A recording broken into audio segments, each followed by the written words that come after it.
When I was around 22 years old, I had a scary encounter while staying at a hotel for a job.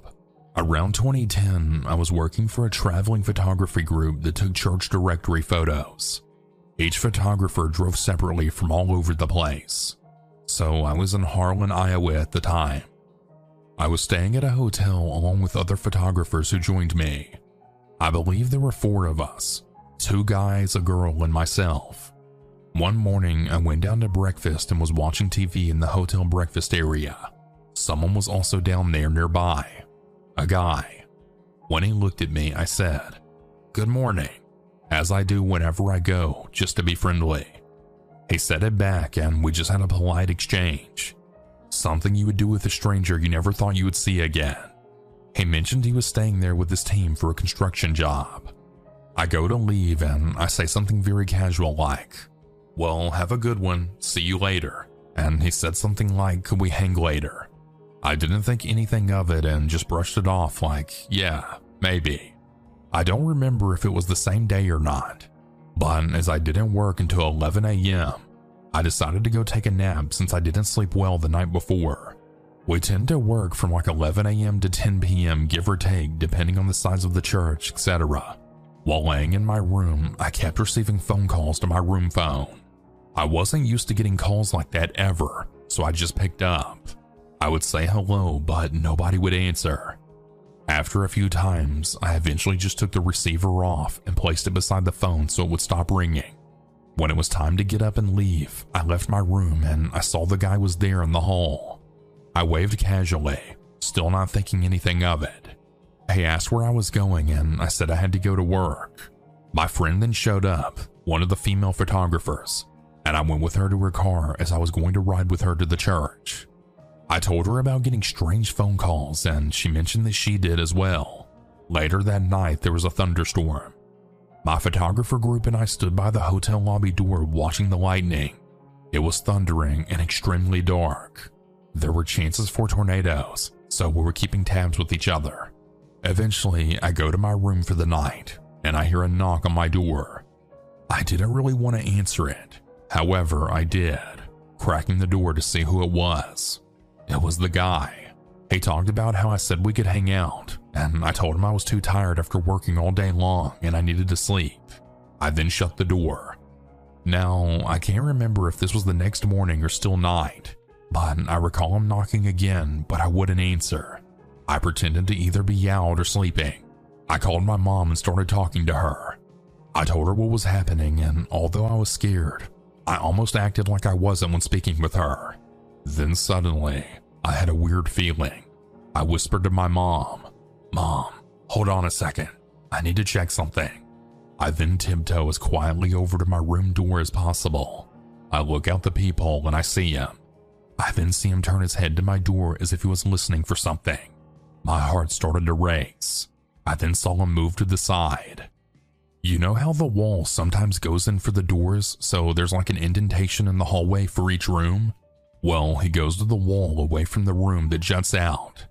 I think he thought he was hiding because he would try to lean his head around the corner of the jut out portion as if he was listening for something.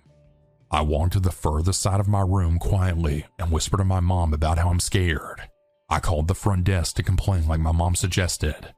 I can't remember if I also texted my friend or called her, but she also complained to the front desk about the various phone calls she received. Eventually, we were given new rooms, and the construction group manager was told by the hotel about one of his guys, and that creepy guy was told to stay away from us. I even told some of the church people about that situation, and they all said if we needed to stay with them, we could. All very nice, but still strangers to me, and I didn't trust anyone at that point. I'm not sure what happened to him, as I didn't see him after that. I was a little jealous of my friend because she ended up with a hot tub in her room, and I didn't, but it was fine. However, after that, I was way more aware and careful with who I talked to and what I said.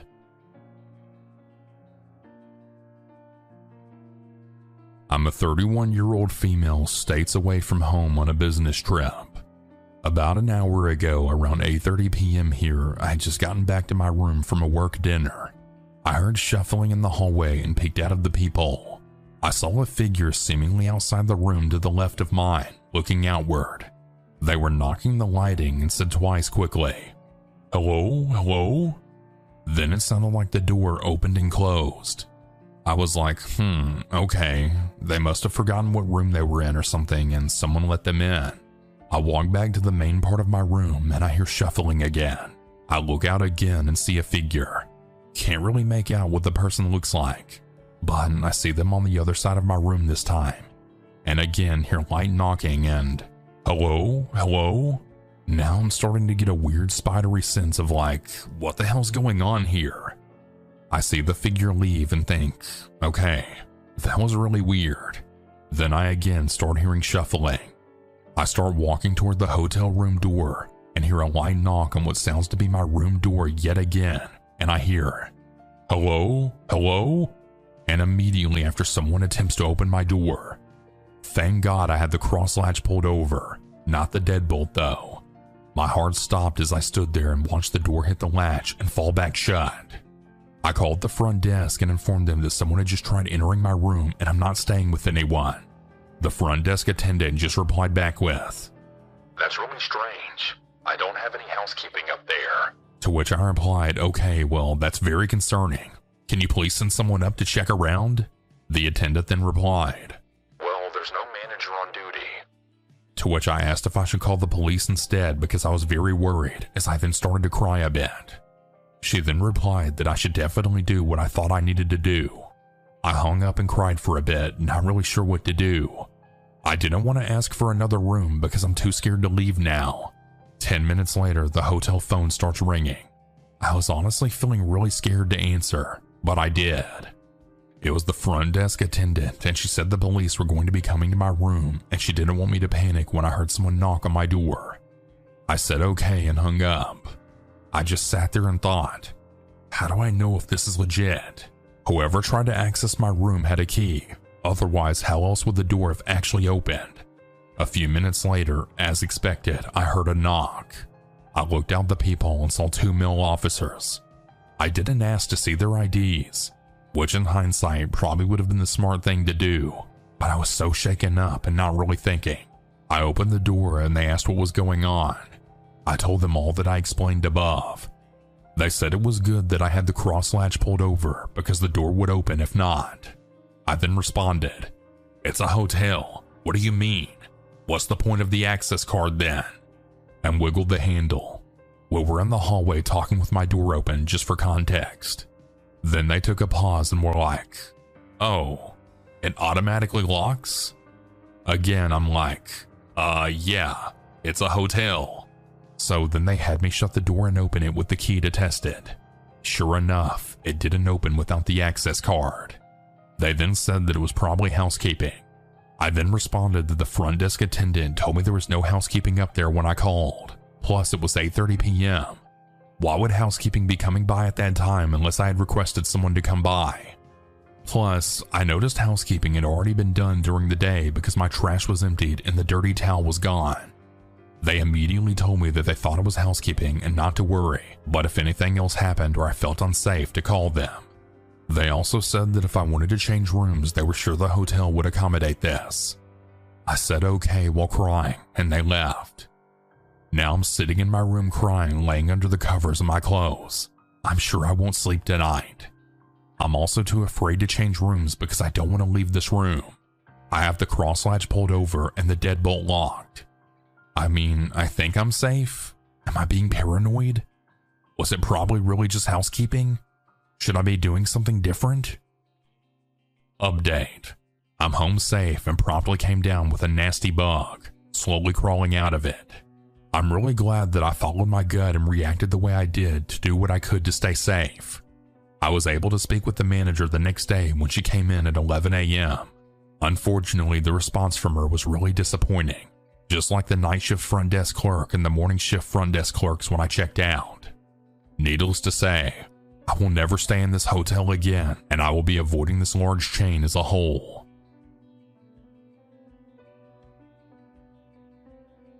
So this happened about 7 months ago. I was visiting San Diego for job interviews and staying in my favorite hotel in Sorrento Mesa. For a background, I'm a 40-year-old man and a pretty big guy. I'm 6'1" and a former strip club bouncer. Now, on to the weirdness. On my third night, I was up pretty late after hanging out with some old friends after my interviews. I got back to the hotel around 2 a.m. with some Sonny's Donuts. After eating a few, drinking a few more, and watching South Park post-COVID, I decided to have a smoke before going to bed. This made it now around 3 a.m. So I go downstairs, walk out front to the smoking area by the fountain, but there's another couple who are also staying at the hotel already there. I didn't want to impose, so I decided to just walk around the outside parts of the hotel while I smoked. I walked around the pool, the barbecue area, the basketball courts, and then started back for the side door. As I did, a black sedan drove up alongside me and stopped. The window rolled down and a tiny Asian woman asked if I knew how to get out of the parking lot and back to the street. Now from there, when she asked me, this was literally in a straight line about 150 feet in front of her, so I thought she was either drunk or just blind. So I just politely said yes, just keep going straight, and then turn left at the tree. She then asked me if I could get in the car and show her. Now again, I'm a former strip club bouncer, and this woman looked very much like the Walmart alley wonk. There was absolutely no intimidation factor whatsoever, but for some reason, I instantly felt uneasy. Again, it was literally right in front of her. She could see the road. Also, the windows were all tinted far more than they should have been, and I honestly couldn't tell if anyone else was in the car. I used the smoking as an excuse to not get in the car, but she said she didn't mind and gave me a very creepy smile. I politely declined, and again pointed out that the road was literally right there, so I'd just be walking back in 5 seconds anyway. She again asked me if I would get in and show her. This was feeling like a weird kid/ice cream truck situation. I mean, guys, really, how often do decently good-looking women just drive up and ask you to get in their car at 3 a.m. in a hotel parking lot? I mean, how often does anyone ask a big bearded guy to just hop on in the car under these circumstances? Nothing about this was right. Again, I politely declined as I finished my smoke, and was luckily already standing right at the hotel side door when all of this started, so I just went in. The woman just drove off as she rolled up the window, right exactly to the exit she asked me to show her to. So I told the front desk about it, and they said they'd keep an eye out, but I'm quite sure nothing was ever done or came of it. Just one of those things that really makes me wonder, what the hell did she want me in the car for so badly? A pretty man I'm not, so it had to just be some kind of scam. I just wonder exactly how much danger I was really in.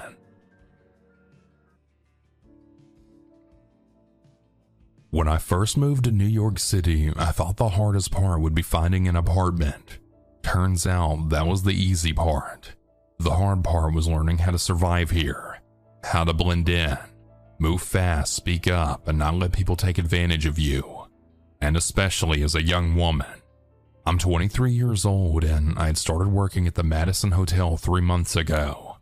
It's a medium-sized place tucked in between office buildings and coffee shops in Midtown. Not fancy, but not cheap either. It gets a lot of business travelers, tourists, and sometimes people who look like they have money but don't act like it. My job is at the front desk. I work the morning shift, which means I'm usually up by 5:30 a.m. and on my feet before the sun rises. I wear a navy blazer with a name tag, pull my curly hair into a bun, and try to smile even when I don't feel like it. The job's alright. It's steady and I like meeting people from all over. Most of the guests are nice, some are rude, a few are weird. I learned to handle all of them the same way. Politely, professionally, and with just enough distance to protect myself. But I really wasn't ready for William. He walked in on a Tuesday morning. I remember the exact day because it was raining, and he shook water off his umbrella right into the carpet. He wore a long gray coat, black gloves, and carried a brown leather briefcase that looked expensive. He was tall, maybe 6 feet, with silver-streaked hair and sharp features. Mid-50s, I guessed. "Checking in," he said, setting the briefcase on the counter. "My name's William. I found his reservation. 3 nights, king bed, breakfast included. Welcome to the Madison, Mr. William. You're in room 914, I said. Elevators are to your right. He didn't leave right away. You're new here, he said. I blinked. I am. I just started recently. You're doing great, he said, smiling. It's nice to see a friendly face in this city. I thanked him and went back to typing. He finally took his keycard and walked away. That should have been it, but he came back down later that day asking for recommendations. Restaurants, museums, places to escape the noise. I gave him a few suggestions. Again, he lingered. The next morning, he brought me a coffee. I thought you might need this, he said. I was surprised. Guests didn't usually do that. I thanked him, though something about it made me uncomfortable. Still, I didn't want to be rude. Each day after that, he found a reason to come to the desk. Sometimes he asked about the weather. Sometimes he just made small talk. He always tried to turn it personal. You from here? Got a boyfriend? What do you do when you're not behind the desk? I kept my answer short. He didn't take the hint. By the third day, he was waiting in the lobby in the mornings before his meetings. He would be reading a paper, watching people, and watching me. I really like watching people, he once told me. You can learn so much about them just by observing. I smiled tight-lipped. Is that so? Sure, he said, sipping his coffee. I've already learned a lot about you, Jessica. That made my stomach twist. I told my coworker Maria. She wrinkled her nose. That's not normal, she said. Please be careful. When William checked out the fourth day, I breathed easier. He came to the desk, suitcase rolling behind him. I'll be back soon, he said. I hoped he was just being polite. I was wrong. 2 days later, he returned. He wasn't a guest this time. Just walked in and stood at the counter. Hi again, he said. Miss me? I blinked. Can I help you with something? I just wanted to say hello, he said, grinning. I was nearby. Thought I'd stop in. I forced a smile. Sir, I'm working right now. He then leaned in slightly. You don't seem happy to see me, he said. I'm just busy, I told him. He left but came back the next day, then 2 days after that, sometimes to just sit in the lobby. Other times he brought gifts, tea, a notebook, a scarf. I never accepted them, but he'd leave them on the desk and walk away. I stopped being polite. I started avoiding eye contact. He noticed. One afternoon, I caught him waiting outside. I left through the side door, heart pounding. That night, I couldn't sleep. I kept checking the hallway through the peephole in my apartment. It got worse. One Saturday, I saw him on the platform at my train station. He didn't say anything, just stood there at the other end, watching me. I rode 3 extra stops and walked home on a different day. The next day, I had told my manager, David. He was concerned but unsure of what to do. He's not a guest here anymore, he said. We could ask him to leave if he shows up again, but unless he threatens you. He paused. I felt helpless, so I started documenting everything.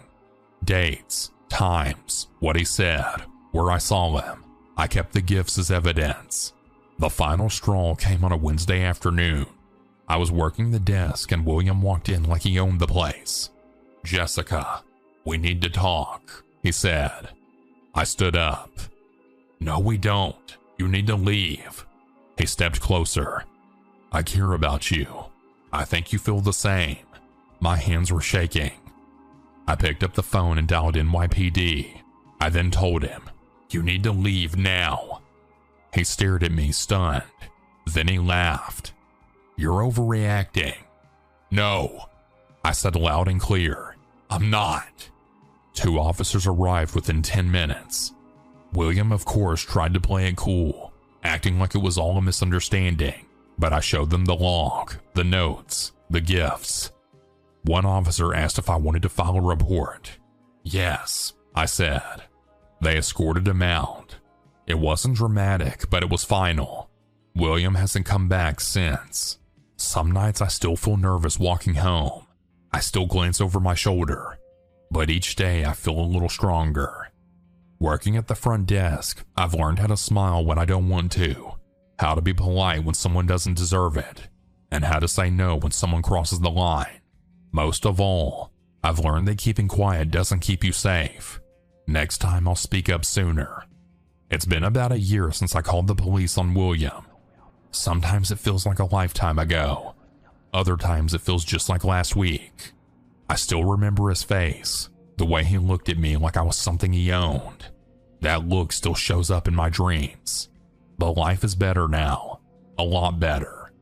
After everything that happened, I decided I needed a change. I quit my job at the hotel 3 months after the incident.